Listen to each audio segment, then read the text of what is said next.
All right, so it's just about 8:30, so let's get going. Good morning, everybody. I hope you're all doing well. We are continuing our path forward in chapter 2. As you know, we'll be working on second derivatives today, thinking about that in those relationships. And then we'll cover marginal cost and marginal revenue, which we've already touched upon in chapter 1, but we're going to revisit and just talk about what happens if our functions are not linear. So that's our plan for today.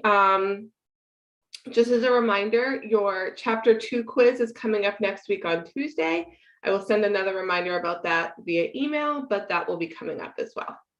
So let me go ahead and switch over to the doc cam here.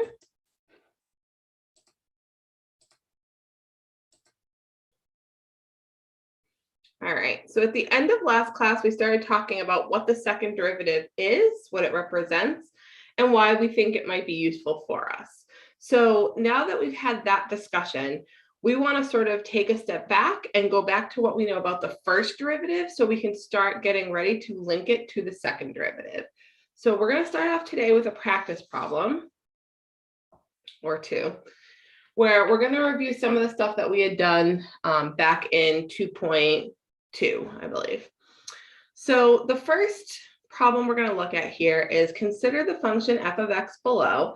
Determine the intervals where the first derivative of this function is positive, where it's negative, and where it'll be 0. Okay, so I asked you to review those relationships and rules.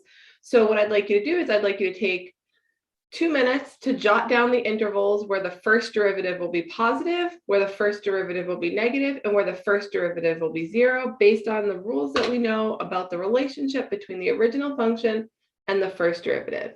Okay, so you can work on that, writing the intervals, and if you finish that, the next task that we're going to have is to sketch the derivative of this function. So if you finish writing down the intervals, you can take a stab at graphing the first derivative. All right, so I'll give you about 2-3 minutes. If there's TAs there, they'll come around, and then we'll go over it together.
All right, take about 30 more seconds to finish up whatever part you're working on.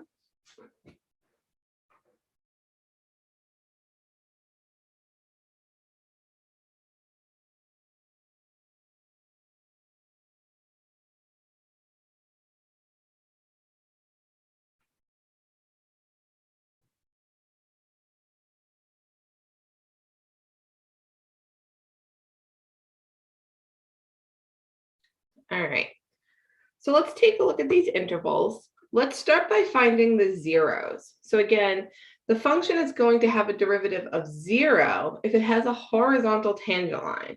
And so that happens at 2 places here, right? So we're going to say, let's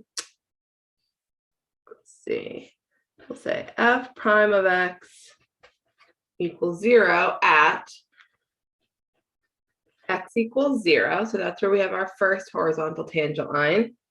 And also x equals 4. So at these 2 places, we have these horizontal tangent lines. So that's where our first derivative will be 0. It's usually good to start with the zeros because the zeros are how we end up dividing up our function. So you can see that something changes when we get to those points. So we also wanted to know where this function has a derivative that's positive and where it has a derivative that's negative. So the derivative is going to be positive when f of x is increasing. Okay, so for this function to be increasing, we need to be going up from left to right. So we can see that happens in 2 places. It happens over here, but it also happens over here. So we're going to have 2 intervals where this is satisfied. So we can call this negative infinity until 0. And remember, we talked before about how we're not going to include the 0 because at 0, we're not increasing or decreasing.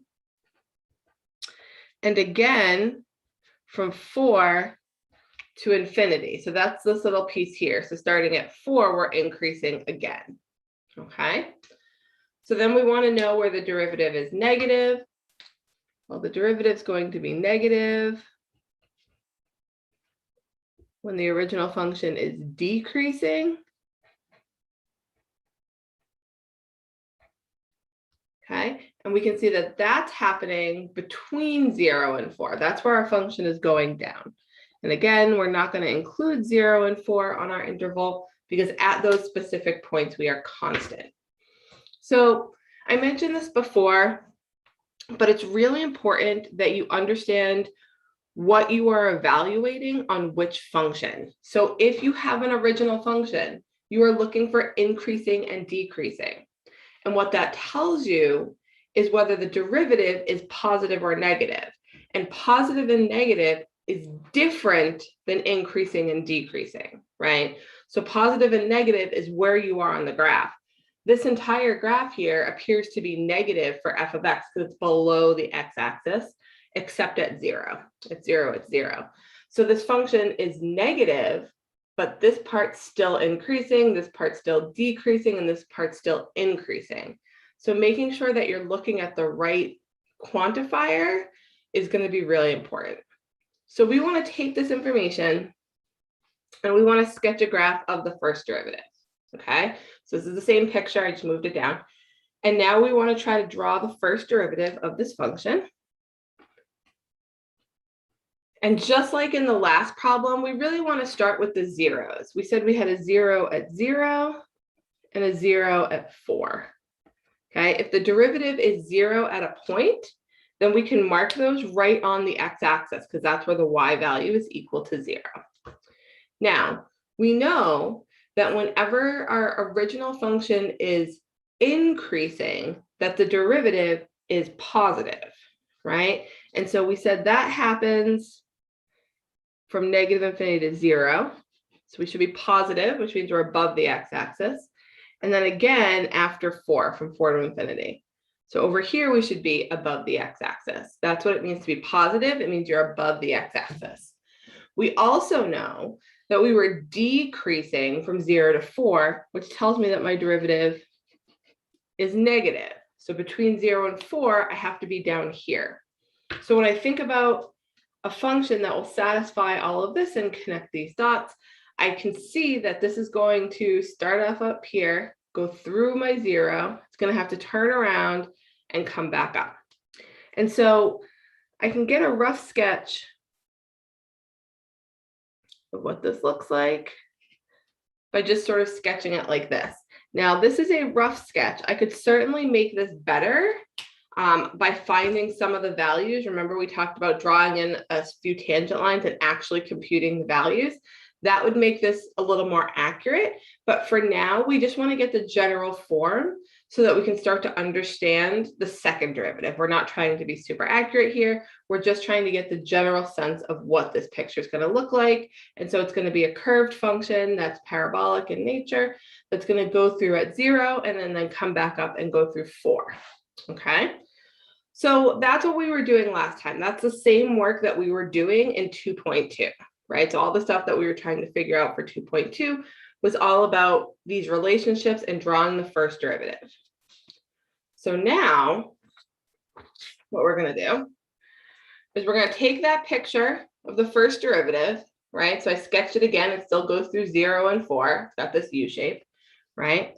And now we want to do the same thing that we did in the first example. So what we're going to do is we're going to look at this first derivative picture, and we are going to determine where the derivative of the derivative is positive, negative, or 0. So what we're doing is we're getting information about the second derivative by treating the first derivative like the original function.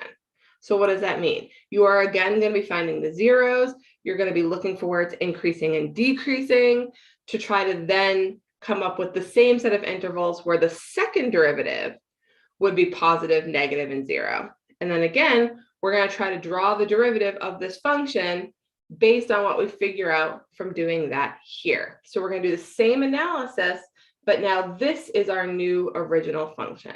So I'm going to give you about 3 minutes to see if you can write down those intervals where we're going to be positive, negative, or 0 based on where this function's increasing and decreasing. And if you have time, take a stab at trying to draw this next picture.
All right, take about 30 more seconds to finish up whatever part you're working on.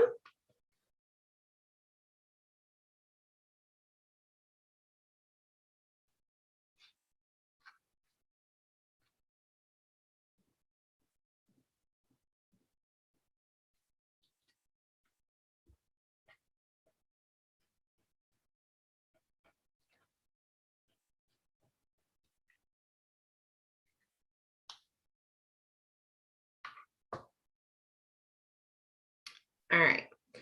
So again, if we want to try to figure out where the derivative of this function is positive, negative, and 0, we need to know where this function's increasing, decreasing, and where it has a horizontally sloped tangent line.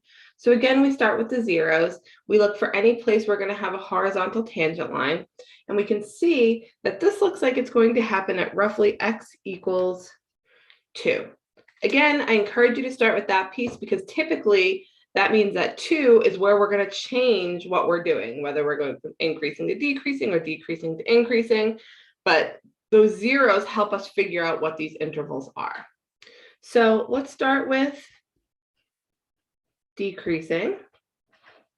So we're going to have a derivative that's negative when f of x is decreasing, okay? So here, if we look at the picture, we see that we're going downward from left to right until 2. So from negative infinity until 2. And again, we're not going to include the 2 because at 2, it's constant. We're going to have a negative first derivative because our original function is decreasing. Here, we can see that after 2, our function is increasing. So the derivative of this function is going to be positive whenever this function is increasing. And so that's going to happen from 2 onward, okay?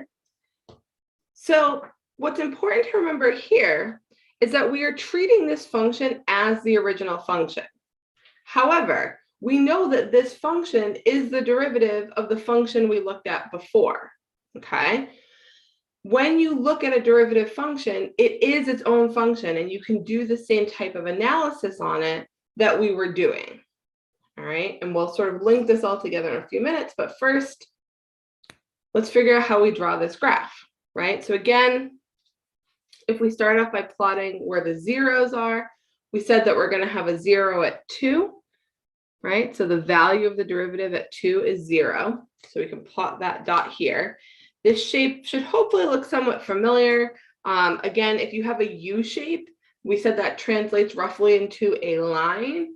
And the type of line here is going to be an increasing line that goes up from left to right, if you remember back to when we started doing this. But we can figure that out also from this, right? That we know that the derivative is going to be negative whenever this is decreasing. So over here, before 2, we should be negative, which means we're down below the x-axis. And then the derivative's positive when we are going from 2 to infinity. So we have to get from over here through the 0. We always have to touch that point and up this way. And we know from our test last time that this is going to be roughly linear. So we have something that goes up from left to right. Okay. And again, it's rough, but the whole idea is to sort of get through the process of thinking about how we draw these derivatives. Okay. So what's our rules that we've just used here? Okay. Since the second derivative is the derivative of the first derivative, right? So again, we were analyzing the first derivative here. It follows that if the first derivative is increasing on an interval, then the second derivative is positive on that interval. So that's what we did here, right? When we are increasing, we are positive. If the second derivative is decreasing on an interval, then the second derivative is negative on that interval, right? So we were decreasing, so we know that on that interval we had to be negative. And then if the first derivative is constant, then the second derivative is 0. Okay, so these are the same exact rules we had before, right, about the original function and the first derivative, but now we can apply the same thing to go from the first derivative to the second derivative. Now, this gets a little tricky. Why? Because the first derivative is now playing 2 roles, right? If you have an original function, that is telling you whether the first derivative is positive or negative. But if we start with the first derivative, we are looking at whether it is increasing or decreasing. So again, knowing the properties that we are looking for is really context dependent, and these rules become incredibly important so we know how and what we are supposed to be looking at, okay? It can definitely get confusing at first, but the first derivative ends up playing two different roles depending on what you're trying to do, okay? So now we have a relationship between the original function and the first derivative from before, and now between the first derivative and the second derivative that we just looked at. So there's one relationship missing, and the relationship that's missing is the relationship between the original function and the second derivative, okay? So what we need to do is we need to figure out if there's some sort of relationship between an original function and the second derivative. So this is the graph of the original function we started with today. And this is a picture of the function of the second derivative. Let me label this f of x. Okay. And it's not perfect. Let me see if I can make this line a little bit straighter here. I think I freehanded it. Pretty straight. And we are trying to see if we can figure out if there's properties of the original function that somehow map onto some sort of property of the second derivative, okay? So I just want to give you a quick reminder of the types of graphical properties we look at. So we often will look at positive, negative, zero. We've been looking at increasing, decreasing. We can look at concave up, concave down. Ran out of space, okay? So these are the three categories that we use to talk about graphs, okay? So I want you to take a minute and just look at these two graphs and see if there's anything that stands out to you about how these two graphs might be related. If you have any ideas, jot them down.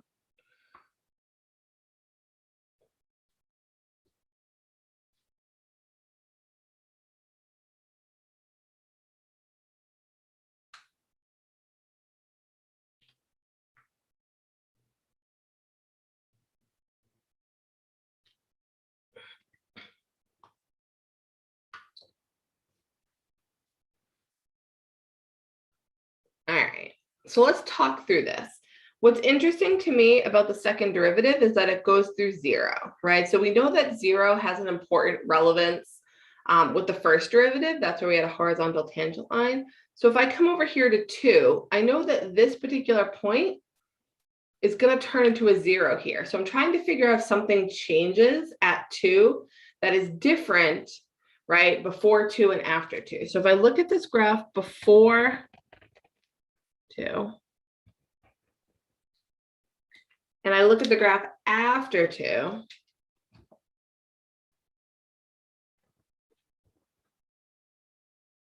okay, the difference is the concavity.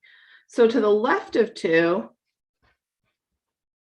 I'm concave down. So remember, concave down looks like a frown. It bends downwards. And to the right of 2, I am concave up. Okay, so that's what changes at 2 on the original function. If I look at what changes at 2 here, to the left of 2, I am below the x-axis, which means I'm taking on negative values. And to the right of 2, I'm above the x-axis. So I'm taking on positive values, okay? So the relationship is between the concavity of the original function and the sign of the second derivative, okay? So how do we write those statements, right? That's this third set down here. If f of x is concave up on an interval, so concave up is the red part, then the second derivative is positive on that interval. If f of x is concave down, then the second derivative is negative on that interval. And if f of x is at an inflection point, we'll talk about that, that's why there's a star there, then the second derivative equals 0. Okay, so what's an inflection point? An inflection point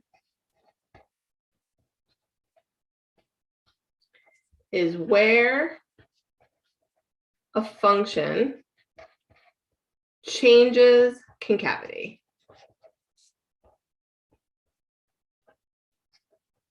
Okay, so at that point, at 2, we are not concave up or concave down. It's kind of like when we change from increasing to decreasing.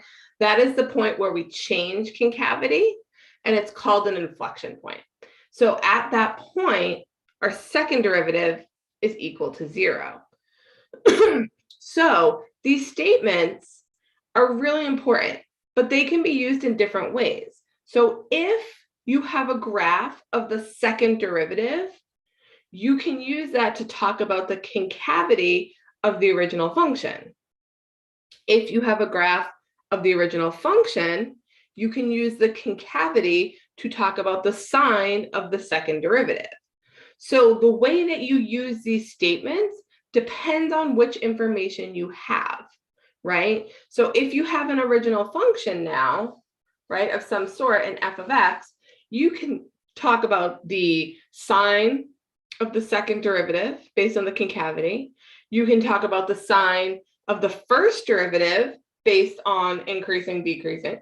So we have a whole lot of information, and we have to be able to analyze and sort that information based on the type of information we have, which is, you know, a lot of brain organization. So we have to get these statements straight, and we have to understand what we know based on what we are seeing. So that's what we're going to practice next. Okay. So here is a function, f of x. So this is an original function. And what we want to do is we want to determine if the following quantities are positive, negative, or 0. Okay, so this is an original function. And so here we have f of negative 2. So that's the original function. F prime of negative 2, the derivative. F double prime of negative 2. Then f of 0, f prime of 0, f double prime of 0, f of 2.5, f prime of 2.5, f double prime of 2.5. And so for each of those, we are trying to determine, is that value going to be positive, negative, or 0? So I want you to use what we just learned about the second derivative, paired with what we learned last time about the first derivative, paired with what you know from algebra about the sign of the original function, to do positive, negative, 0 for each of these quantities. Okay, I will mark the points on the graph. So at negative 2, we're talking about what's happening here. At 0, we're talking about what's happening right here. And at 2.5, we're talking about what's happening right here. Okay, so take 2-3 minutes, see what you think each of these is going to be, positive, negative, or 0, and then we'll go through it together.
All right, take about 30 more seconds.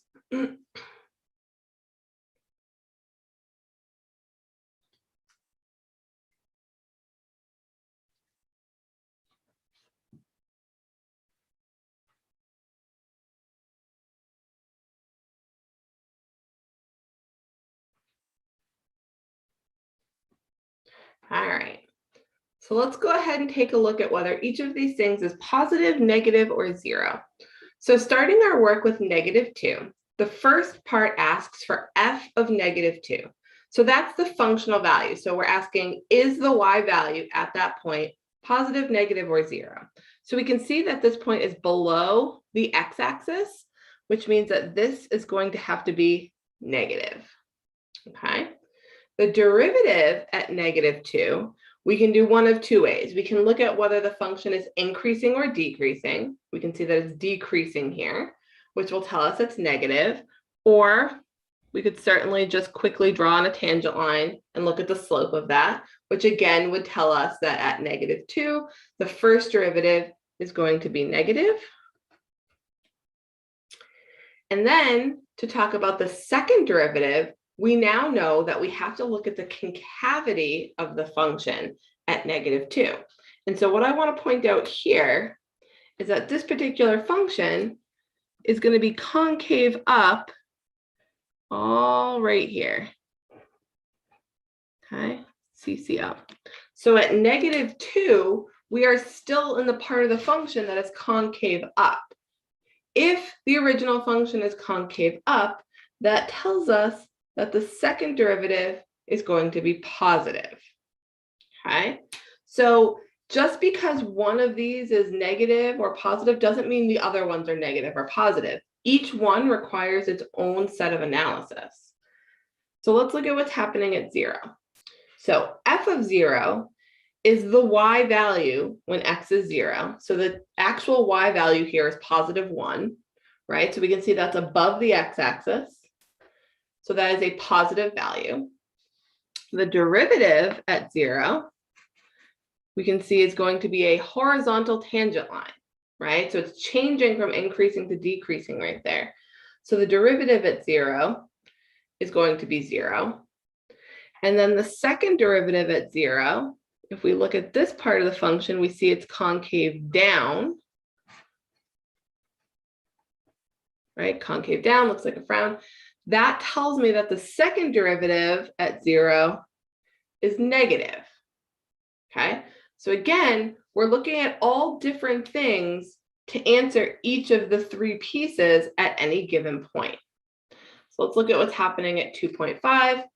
So 2.5, first we're looking for the functional value, right? We're looking for the y value.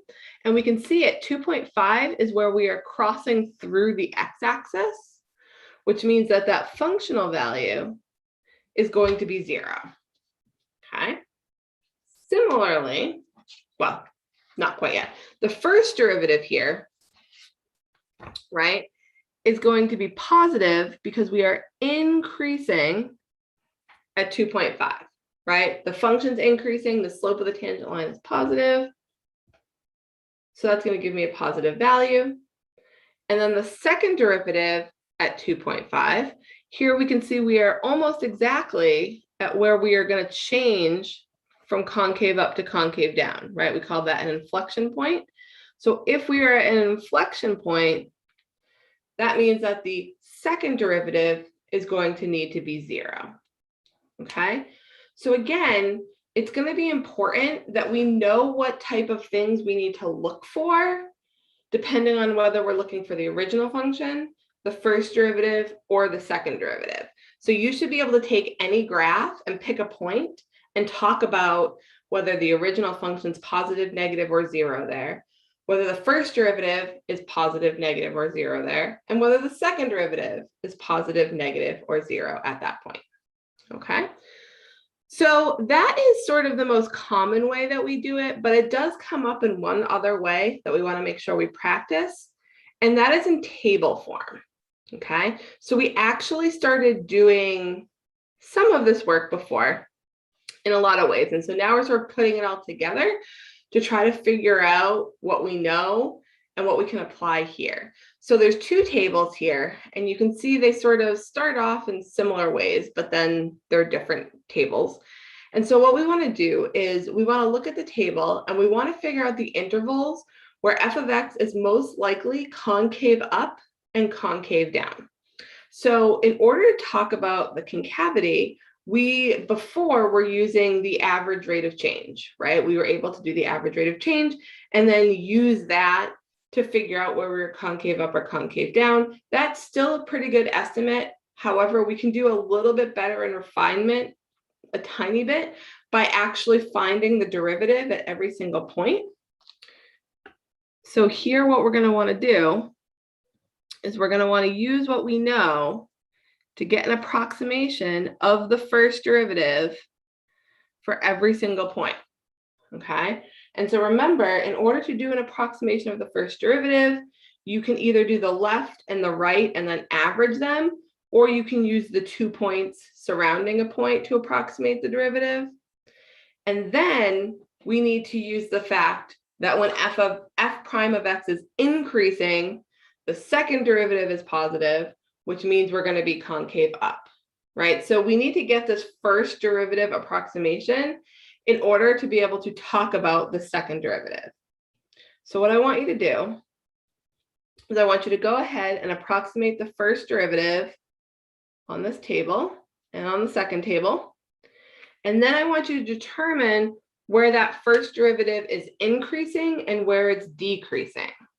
Okay, so there's quite a few small computations here. So I'll give you about 3-4 minutes to try to get them all sketched out. Feel free to check in with someone next to you, and then we'll go through it together.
All right, take about 30 more seconds.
so let's go through this. So starting with this first table here, we have a function and we want to talk about the concavity of this function. And so we want to get an approximation for the first derivative. And the reason why we need to do that is because the only real way we can talk about the second derivative is if we have values of the first derivative to figure out where we are increasing and decreasing. There's no good way to just look at the data of an original function and determine the concavity. So we have to go through the first derivative. So as a reminder, I'll just show you how I compute one of them. So for 3, we'll just pick 3 here. I use the points around it. So I'm doing 10 minus 3 divided by 4 minus 2, right? So 10 minus 3 divided by 4 minus 2. So the change in y over the change in x, which is 7 over 2, which is where I got the 3.5. Okay, and so that's how I got all these values, is by doing this change in y over change in x. So what I want to do is I want to look at the first derivative and I want to determine where am I increasing and where am I decreasing, right? So you can see that starting here until about here, I am increasing, right? And then from here to here, I'm constant, right? It didn't change, 3.5, 3.5. And then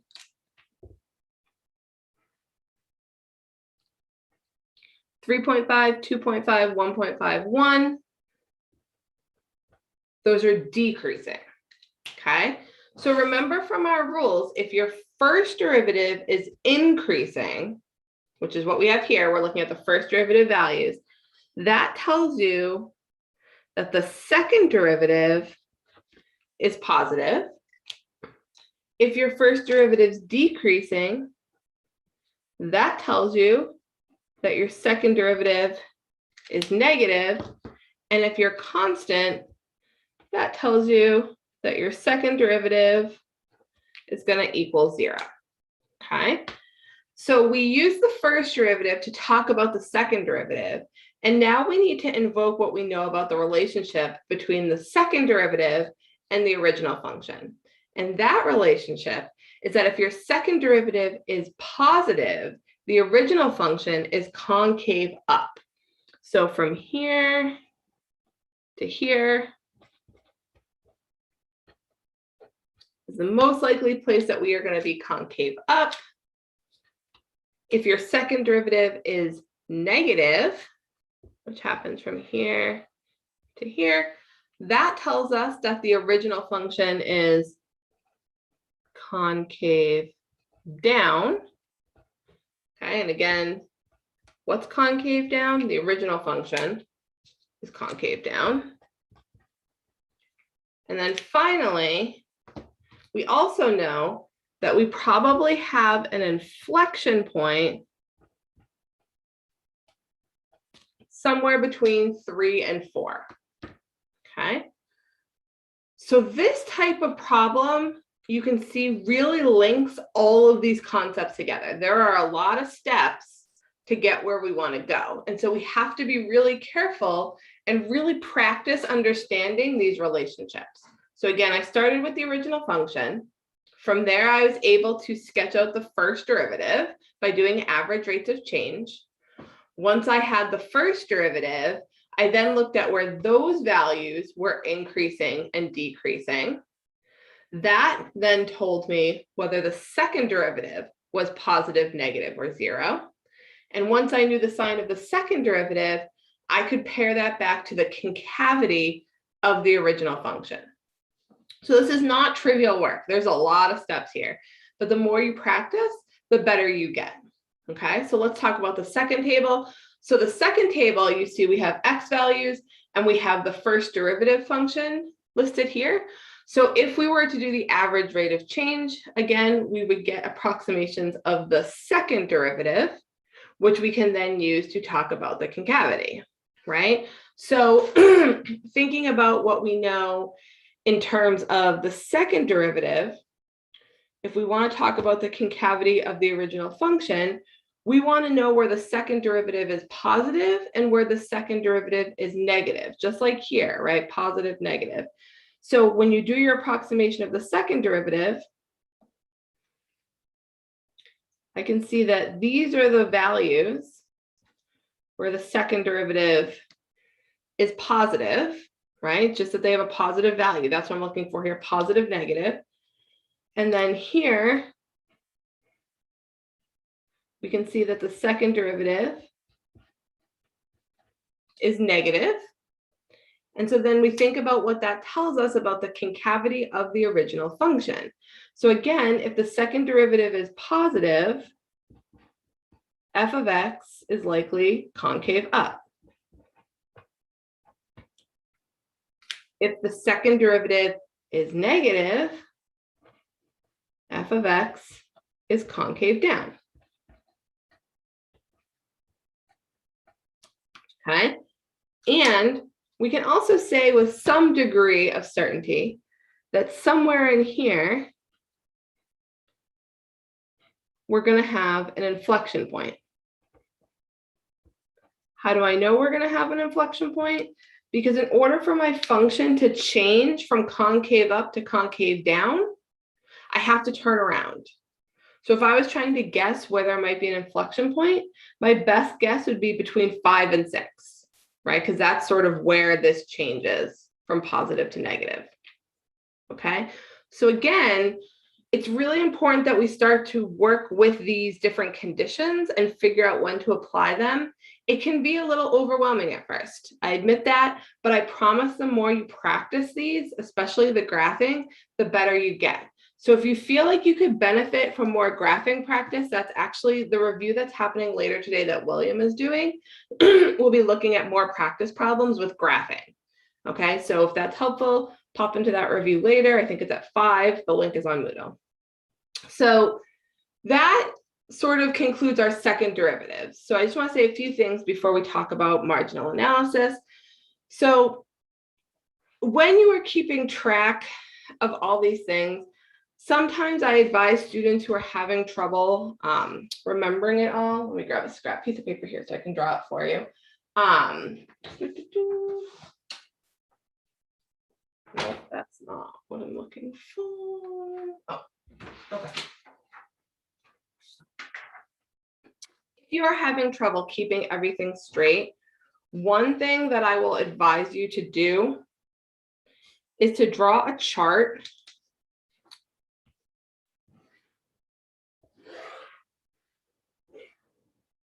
right? That has f of x, f prime of x, f double prime of x, of x, f prime of x, double prime of x. And here we have if you have this, so if you're given f of x, or if you're given f prime of x, or you're given f double prime of x, then you know this. So if I'm given f of x, what can I use f of x for to tell me about f prime of x, right? So this is where I would say, okay, if f of x is increasing, f prime of x, right, is positive. So if I have f of x, right, then that's what I'm doing to f of x to talk about f prime of x. Here, right, f prime of x, this is going to be the same statement, but now if f prime of x is positive, then f of x is increasing.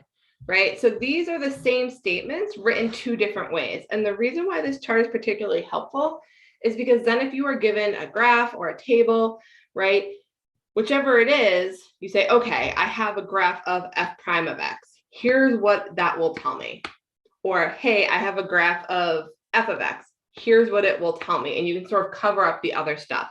So if you take the time to really think about these relationships and fill it in, it's a good resource to have handy for when you have to quickly remember how to use different things.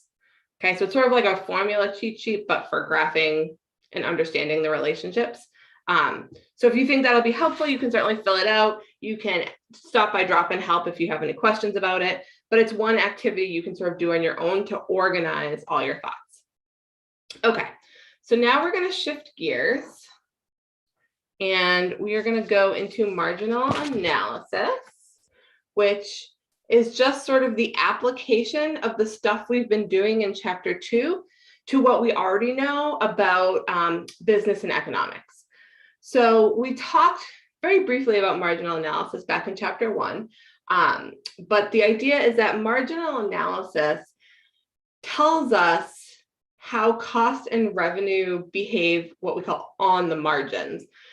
So what does that mean? That means like, what is the rate of change for cost and revenue at a particular point, which is exactly what we've been doing this entire chapter 2. That's the derivative at a point. And so we talked about this for cost and revenue, just as though those were linear. And we said, okay, then the marginal revenue is just the slope and the marginal cost is just the slope if our function is linear. And I said, hey, later on, we'll learn what to do if it's nonlinear. So now we have arrived. So we're going to sort of redefine marginal cost so that we can apply it to any function, not just linear functions. So marginal cost, we're going to write as C prime of Q, so it's the derivative of the cost function, is the additional cost to produce one more item, okay? So again, if your cost is linear, that's just the slope, right? If you increase Q by 1, then cost increases by the slope. But if it's not linear, that's when we have to use what we've been doing this whole chapter to approximate the derivative. And one really important sort of difference between marginal cost and a regular derivative is that we're always talking about the derivative in terms of the next one, which means when we're doing an approximation, we are always doing a right-hand approximation.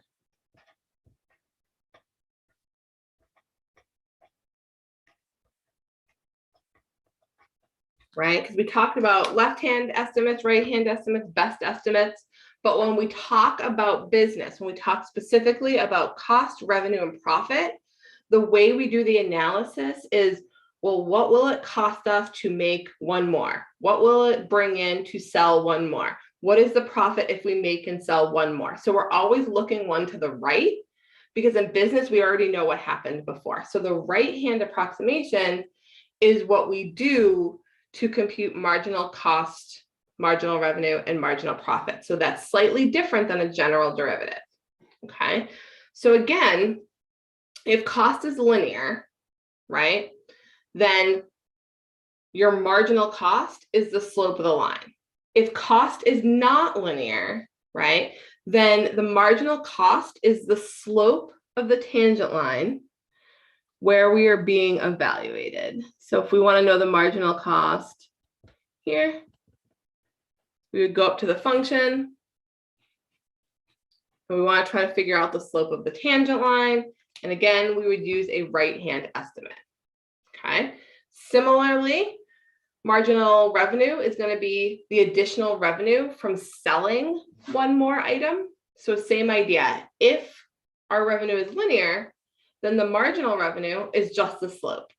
But if it's not linear, right, then the marginal revenue is going to be the slope of the tangent line at whatever point we're interested in, right? So if we're wondering, hey, I'm selling this many, how much more revenue will I get from selling one more, right? We got to find the slope of the tangent line. And again, finding the slope of the tangent line is the same thing we've been doing all throughout chapter 2, other than the fact that we're going to be picking the right-hand estimate. So let's do some examples with this. Okay. So suppose that the revenue for a certain item is given in the table below. Determine the marginal revenue at Q equals 15. Okay. So I want you to take a quick minute and see if you can work out what the marginal revenue is going to be based on what we know about approximating on a table, paired with what I just told you about our condition for marginal revenue. Okay, so take a minute, try that out, and then we'll go through it together.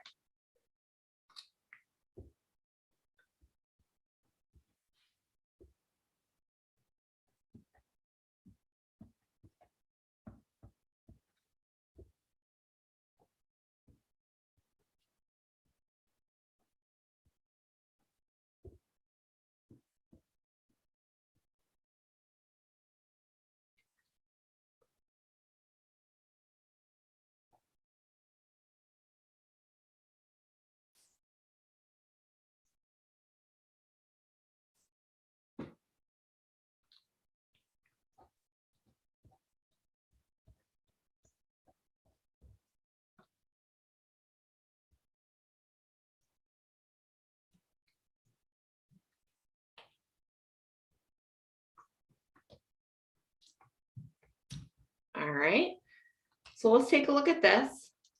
So we're interested in approximating the marginal revenue at 15. So here we see that 15 is here on our table. And so if we want to approximate the marginal revenue, we're asking how we can approximate the rate of change, always adding in to the right. So when we do this approximation, we are going to do the right-hand estimate. We are using the point to the right because we're always looking at what will happen in the future, right? So when we do this calculation, we'll do the calculation over here.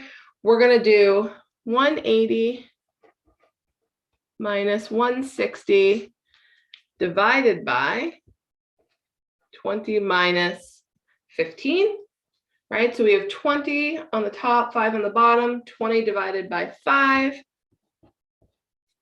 is going to give me a marginal revenue of $4 per item. So what does that mean? $4 per item.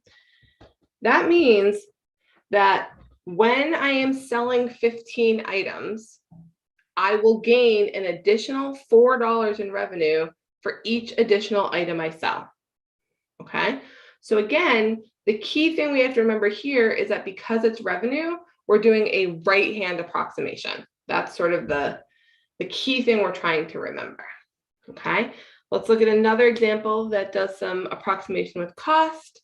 So suppose the cost of a particular item is given in the graph below. We want to approximate the marginal cost at Q equals 10.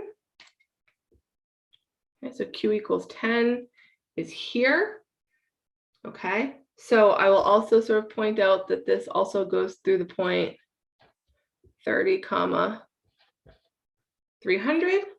So I want you to take about 2 minutes and approximate the marginal cost for this function. And then in part B of this same example, we're going to use if R prime of 10 is 15. So we're looking for C prime of 10 here. But if we know that R prime of 10 is 15, then what is the marginal profit for this item? So think about what we might be able to do once we have this information paired with this information to get this information. Okay, see if you can sort of think through how that might work. So take 2 minutes, see if you can approximate this derivative, and then we'll go from there.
All right, take about 30 more seconds.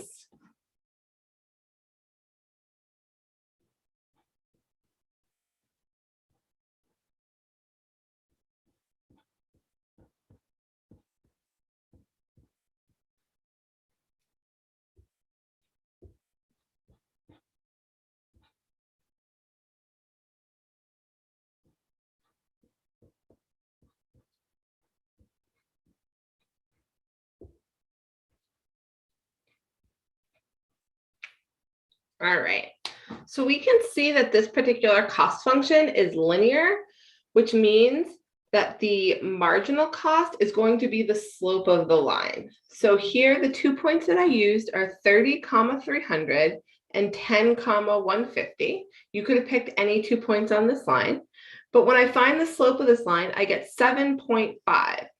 So remember, when we talk about cost and revenue, we're talking about money. So 7.5 is $7.50, right? There's a zero there that we often don't write, but will write in this context. So the marginal cost at 10 is $7.50 per item. So what does that mean? When I am making 10 items of whatever I'm selling, the additional cost to make one more item is going to be $7.50. Okay, so we can write that as C prime of 10 equals 750. So now we have additional information in part B that says if R prime of 10 equals $15, then what is the marginal profit for this item? So we know it cost me an additional $7.50 to make the item, but I gain an additional $15 from selling one more item. So from there, we remember that profit equals revenue minus cost. And so marginal profit is marginal revenue minus marginal cost. So if I'm interested in finding the marginal profit for this item at 10, then I'm going to do the marginal revenue at 10 minus the marginal cost at 10. I was given the marginal revenue in this part of the problem, and I calculated the marginal cost in part A of this problem.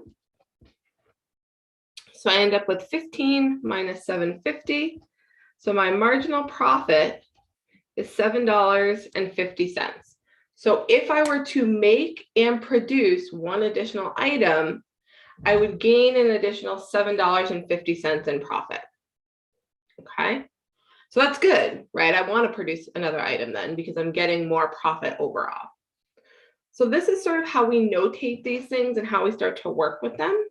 We're going to look at another example that's a picture that's going to bring in sort of this idea of when we are profitable, which I think is helpful here. So for this next one, consider the graph below and determine when this product is making a profit. Okay, so I want you to think about what profit is. We said that profit is revenue minus cost. So if we say making a profit, that means that our profit is above zero, right? Making a profit is like the positive side of it. You can be losing money, right? Profit can be negative, but this is referencing when it's positive. So in order for profit, how do I want to say this? In order for profit to be positive, we need revenue minus cost to be positive, right? The difference between revenue and cost, which tells me that revenue has to be bigger than cost. Okay, so the amount of money that you're taking in from selling the product has to be more than the amount of money you are spending to produce the product. Okay, so when we look at this graph, we are looking for where revenue is higher than cost. So revenue here is this blue line and cost is the red line. So you can see at the beginning, the costs are higher. So in this scenario, profit's going to be negative. But then in this little chunk here,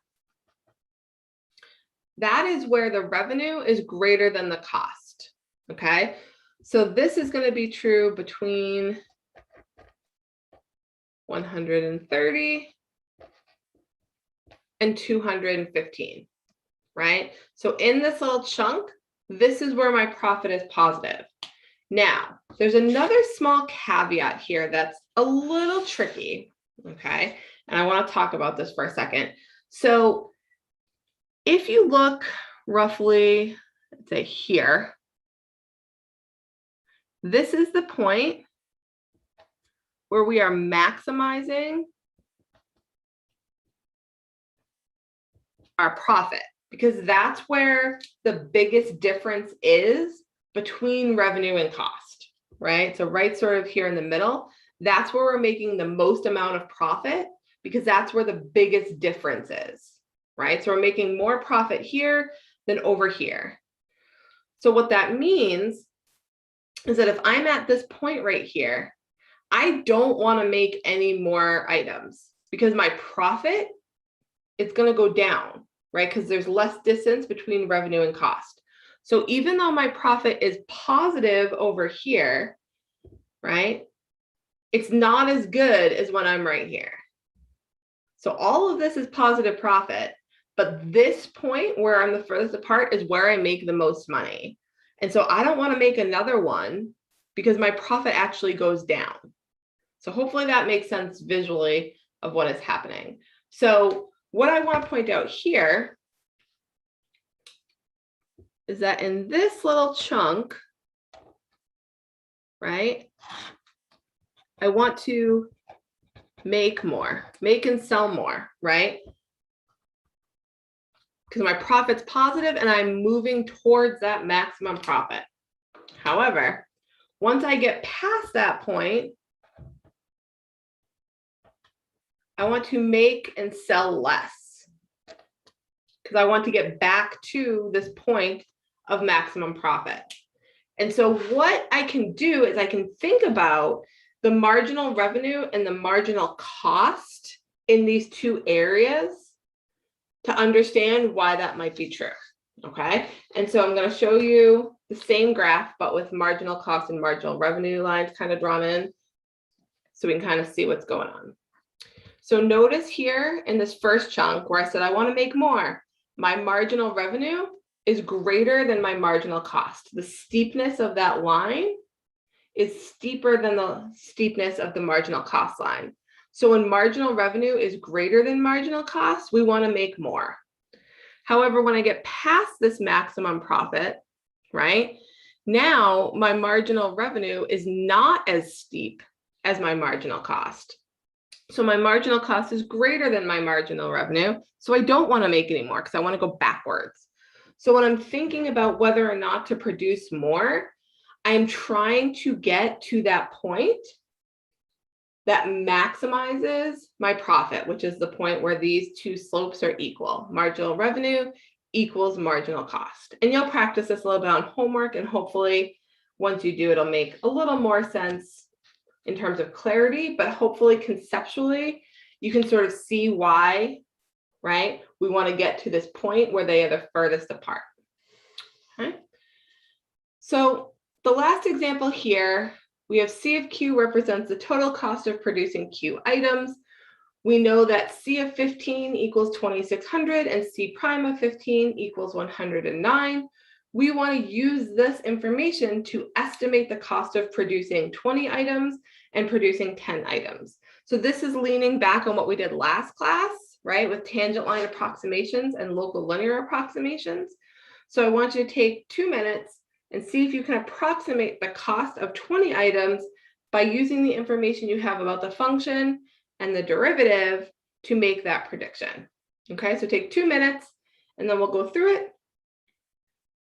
and then we'll go from there.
All right, take about 30 more seconds.